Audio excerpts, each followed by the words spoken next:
we age out of it quickly.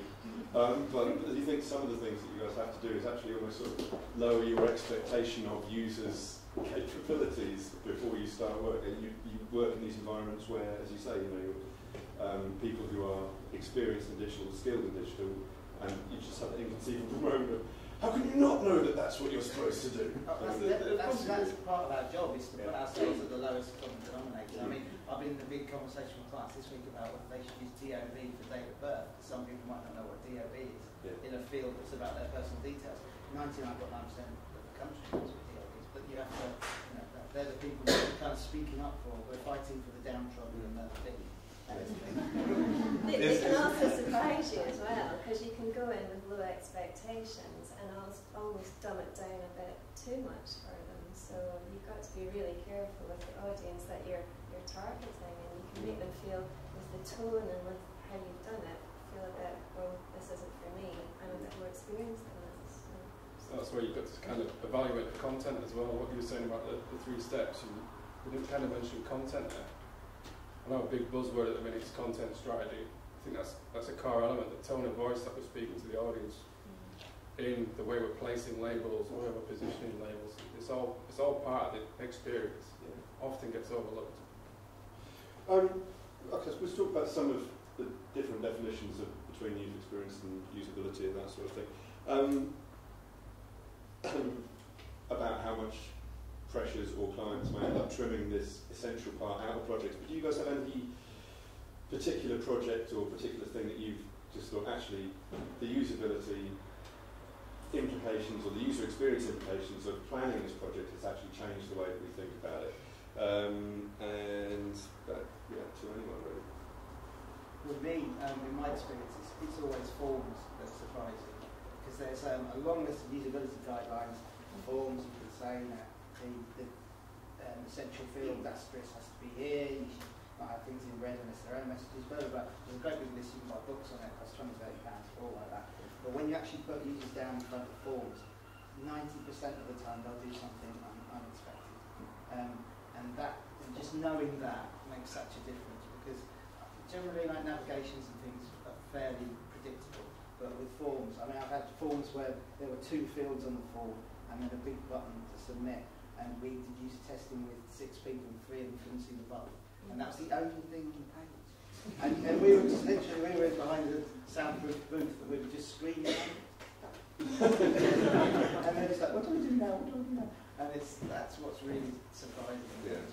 And when you see some of these A/B testing as well, you see lovely form, perfectly designed, beautiful, really, and you think that's going to win, and then there's practically one next to it, or with you just why? And then if you do more research, you can find out why. But that's the sort of thing that you have to be aware of. It will always surprise you. So when you're doing testing, you're observing somebody else's model of the world, which isn't your own most of the time. And then if you bring their own baggage to the site and something that you think, this just isn't going to work, will flow through it beautifully, and you're like, why is that? And once you actually question the user, you start understanding that behaviour, and that behaviour suddenly becomes validated, and you have to actually handy towards it a little bit and actually take that into account. So, do you think enough people, maybe in your organisations, maybe in other agencies, do you think enough of the people who are actually at the sort of coalface see those reactions enough?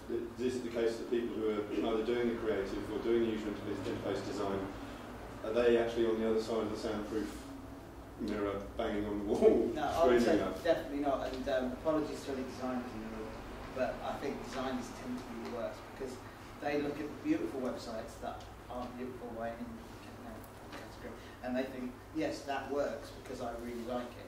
And so they'll recreate that on a site that's selling socks to old age pensioners, and old age pensioners.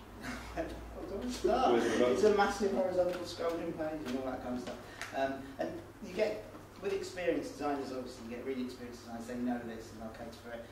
Some designers are just generally kind of doing what they want to look at. And I think it would be really valuable to get those people in front of the client or in front of users. But again, it's a cost issue and it's a time issue, and they're usually pretty busy doing designs, spending a day doing testing.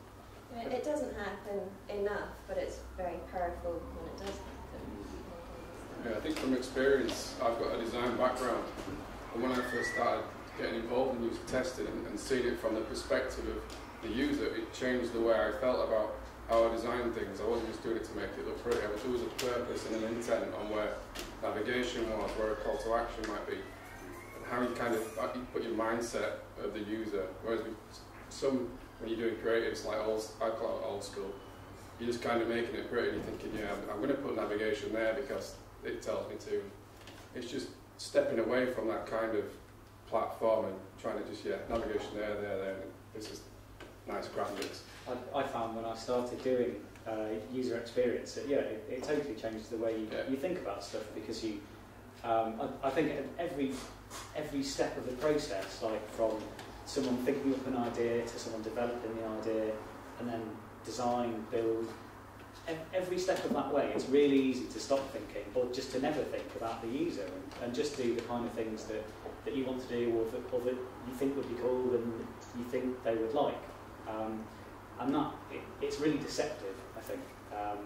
And it would be great if we could kind of pass on the kind of knowledge and experience that we've got of how important it is to listen to users to everyone along that process. You kind of step out of making assumptions, and it is more intent and more purposeful than, I assume these guys are going to press this button. Until you've actually sat there and watched people using it, it's a completely different approach.